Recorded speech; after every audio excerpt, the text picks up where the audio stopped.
Hi guys, a very it's good afternoon, almost 2:25 by the watch. I'm Jashin Kapani. I'm the founder and CEO of I'm Decor Design. We're in the business of designing and manufacturing home and office decor and interior solutions. Cheers to a great start, almost mid-weekend stuff. And I'm the founder and CEO of I'm Decor Design, and we are in the business of designing and manufacturing home and office decor interior solutions, where we do bespoke luxury, we do premium, and we do affordable designs. This is in furniture, this is in consoles, this is in lamps, this is in mirrors, this is in stuff which is in semi-precious stones like obsidian, which is agate, citrine, and stuff. So, for example, this is one here. This is a citron one. This is an imported one. It's available in Delhi and other cities and stuff, but then quality is different and finish is different. So there is a series of trays in this. There's a series of photo frames in this. There are mirrors in this. There are tables in this. There's furniture in this and stuff. And what I've been very interestingly working on is basically researching and kind of get together a portfolio and design of stuff which is only for the international market. So these are handcrafted or handicrafted, consoles and center tables, which are mostly going to US and UK and France and Germany. So these are these interesting tabletops which are inspired from, nevertheless, our own country, Rajasthan, but they are being done in various parts of the world and stuff. And like I said, these are these export ones. So they are tables. So there are these consoles. So there are lots of items which can be done in those as well. And the general category and the regular category is sofas, which is in wood, which is in wicker, which is now also in cane.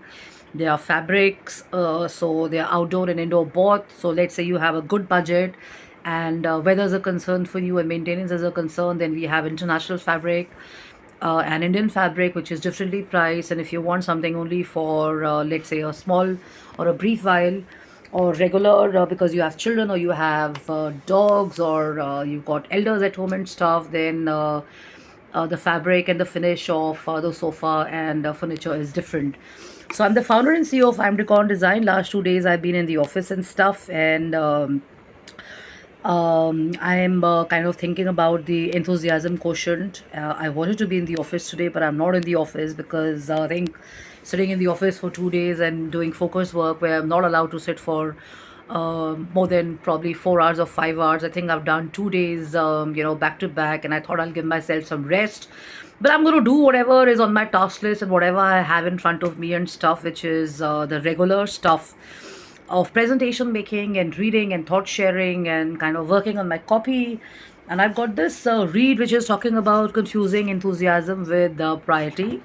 And after a long time, I got talking to one of my family members, a senior in the family and stuff. So we were catching up, and it seems being alive and being kicking, yourself, moving around and stuff is the biggest blessing because.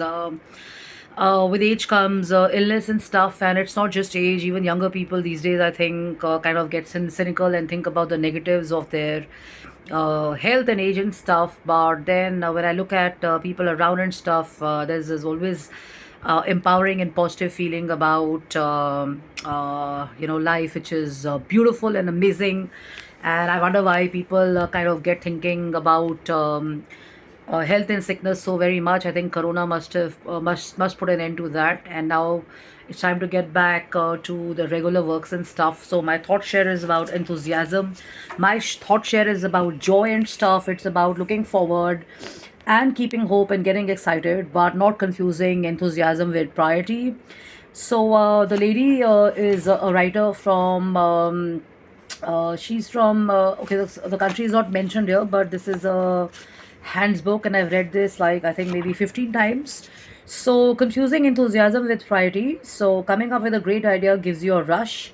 You start imagining the possibilities and benefits, and of course, you want it all the way. You start dropping everything else.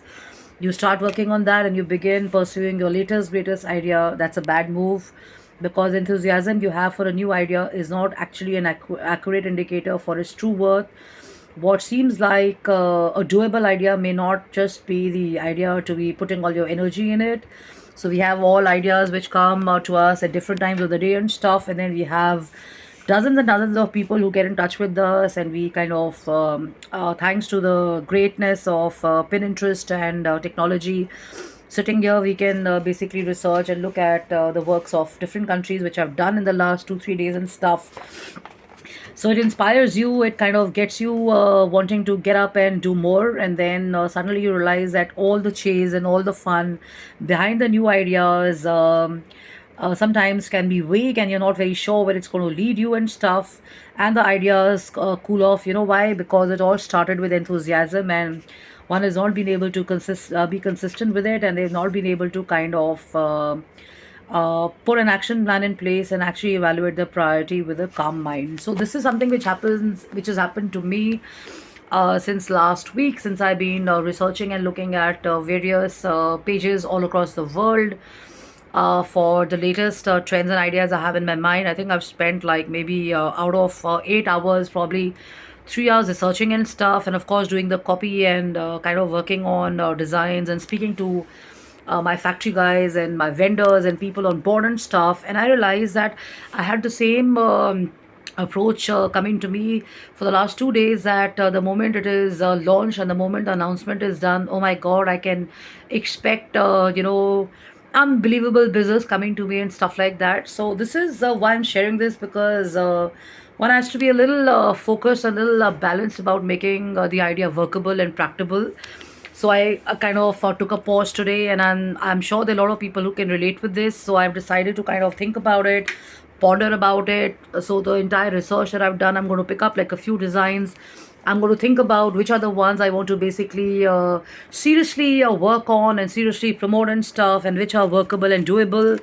And trends and season offerings keep changing over months and years and stuff. People want stuff differently. People have different options online and offline. They have showrooms now. So a lot of insight and work and calculations go in this, and you have to have all the dimensions in place, you have to have the finish in place, you have to do a lot of stuff before you actually announce and work on something. So I'm taking a cue from this one, and I'm sharing this because, like me, there are so many people I see all across the world. I just shared a post about environment in a group, and somebody sent to me something from Bombay. So they're doing something on AC water and kind of working on detoxification and using that. So there are a lot of people who are using their brains everywhere and anywhere, and we don't get to see all of that because we are on social media or we are on TV and stuff. Many forums help you with that. So the point is this, that if you are in a spot like me where you're excited about a lot of stuff, it's time you kind of cool down, cool off, enjoy your coffee, have your chai, and think through about what is definitely possible and what's not. And there are a lot of other things which keep your creativity and your action plan going. So that's positive thinking and way forward, and also not thinking too much about unnecessary stuff which is competition and stuff, because you're your best bet. You can always seek inspiration from other people. There's so many designers I see in Europe and in India. I see their projects that they're sharing online, and this program which you have on TV, which is where actors and actresses are sharing about their homes and stuff. So all of that also helps you. So if you really want to spend your time in actually kicking ass and getting back to your work, and you feel that there is lack of inspiration, then the problem doesn't lie with the world. The issue lies in you, and you got to take that accountability of rejuvenation and getting back on getting back on track and stuff. Because like other people, many of us we get a little bogged down, or we get stagnated, or we've done too much of work on the computer, or we've had too much of Excel sheet, or we've had other issues happening, travel distance or whatever, health concerns or whatever.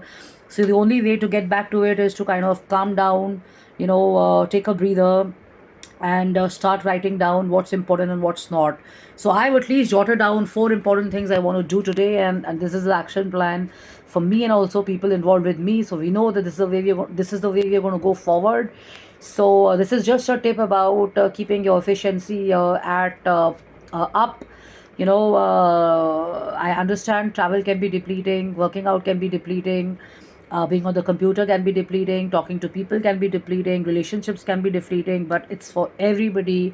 So the point is, enjoy some chai, enjoy some coffee, enjoy the feeling of what's coming next, rather than looking at how depleting all of that is. And the only way to kind of get back to normalcy is to kind of enjoy music, meditate, be spiritual, read some books, get some rest, exercise, spend some time with your family and friends, spend some time in nature, and focus on the positive and the way forward approach, and things will move for you. Okay, so I'm Jashin Kapani, and I'm on jashinkapani.im@gmail.com. And thanks so much for your messages and emails. Take care of yourself and enjoy your day. Take a breather, take a pause, get recharged, and get back, because you've got another 3 4 days to do stuff, and kind of keep going. Okay, so love and luck, take care, bye bye, have fun, and wishing everybody, all my friends, and everybody I know all across the world, my professional acquaintances, my friends, my childhood, people I know, and families and stuff all over the world, wishing everybody a very happy Eid. And in India, we also have other Indian festivals happening. So, wishing everybody a great time ahead. And love and luck to anybody and everybody all across the world. Let's look at the joy.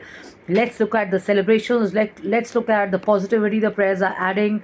And let's look at celebrations and joyful times and stuff, because looking only at community hatred and stuff like that is passe. It's 2024. We are all in it together.